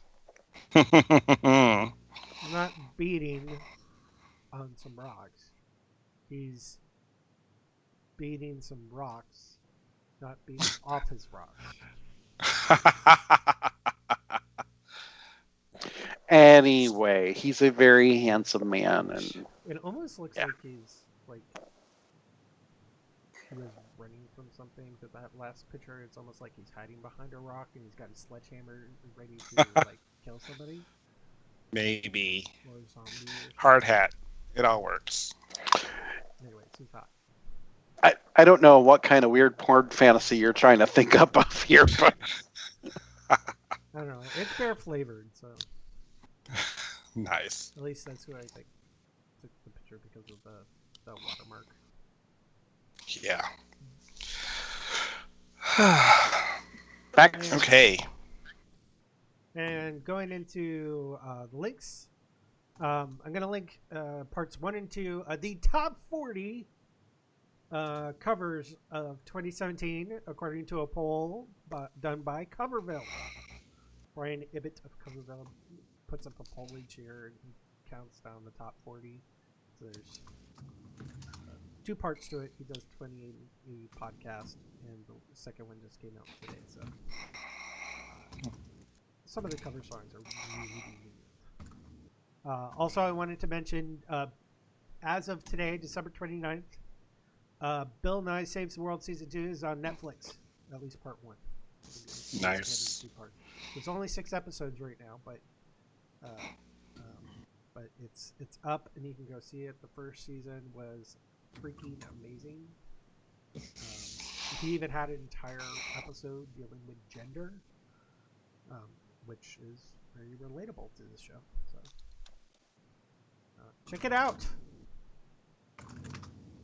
Chester, what do you got? So mine is a video of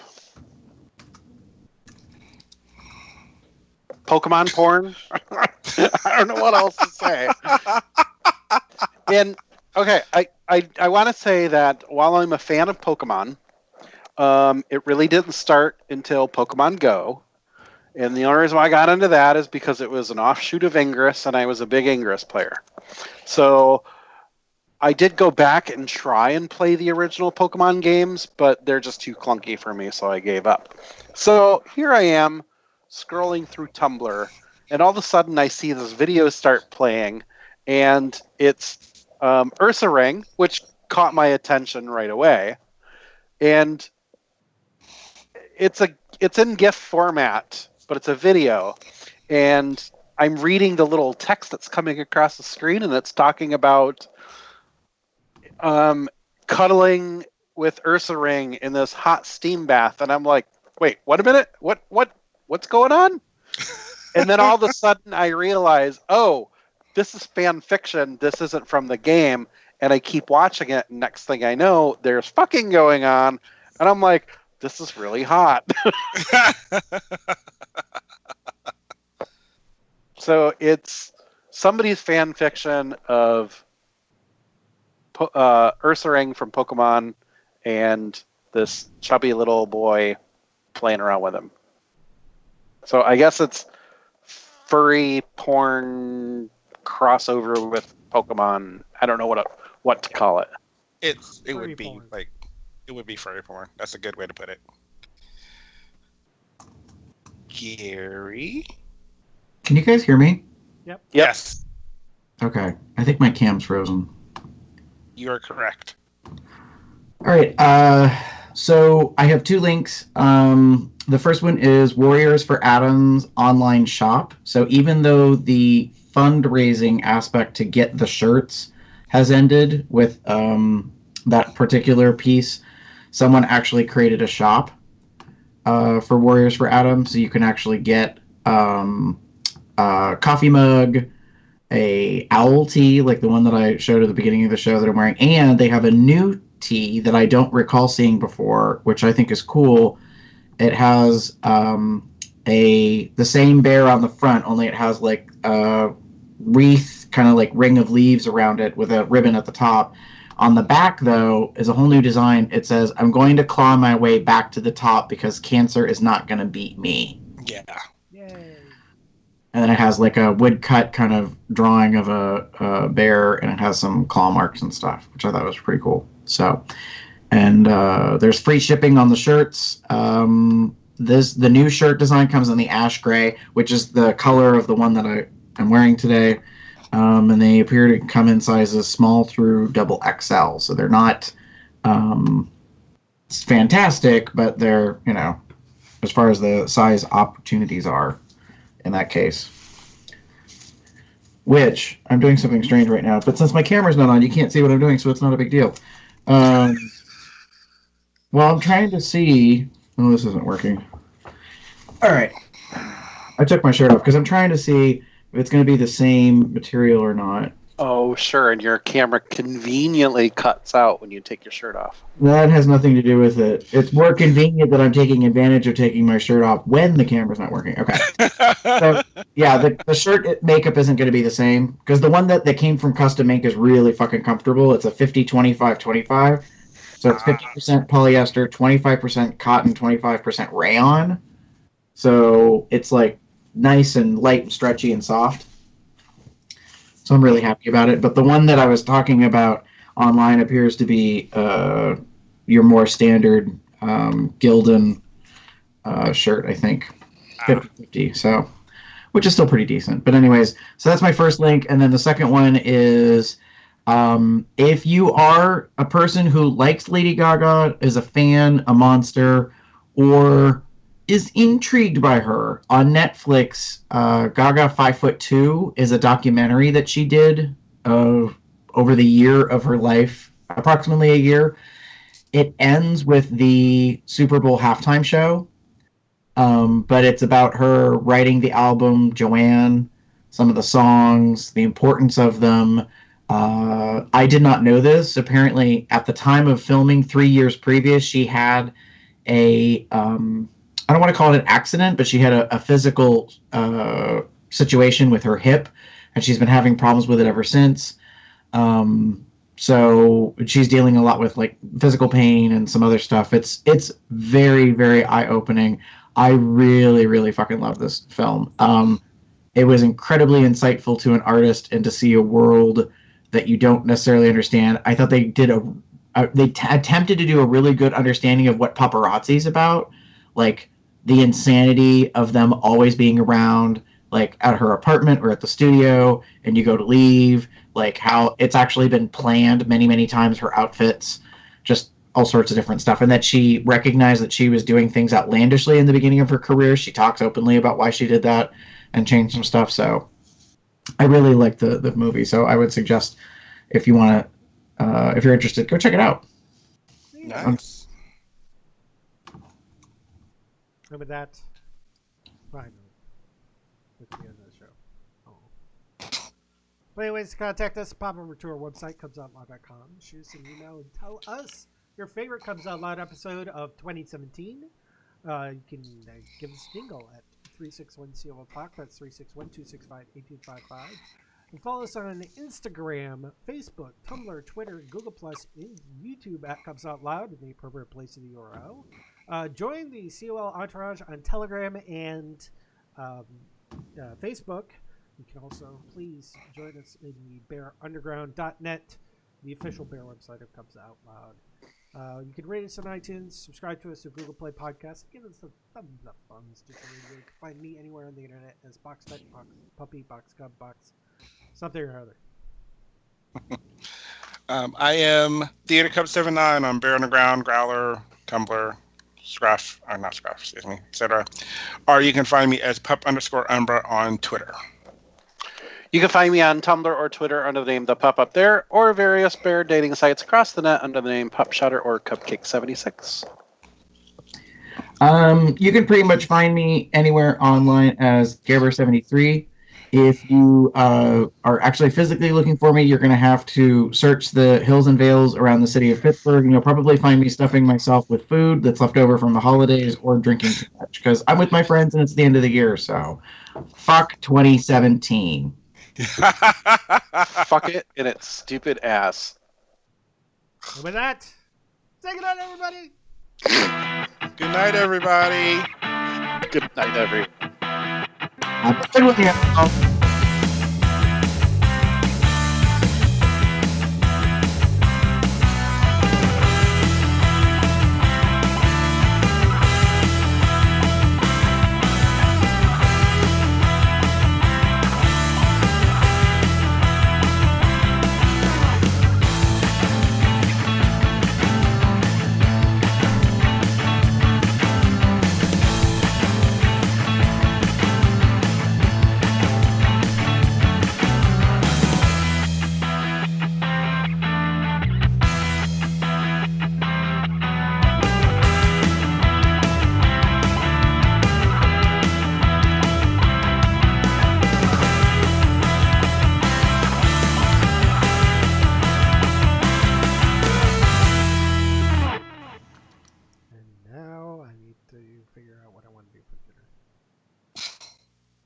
I had burgers. I have dinner waiting in the crock pot. I just have to finish the last bit of it. I am going to go have leftovers, apparently, from Christmas in the fridge. I don't even know what's in their house here, but, you know. Well, but speaking on that term, I will say I'm probably not going to... I will do the synopsis, but I'm going to wait. I'm going to eat first because I'm starving. So I would do that part when I get to it. And we'll go from there. I put the idea of the new topic about shutdowns in real life versus online as maybe our next show topic. Sweet. Okay, I'm gonna stop.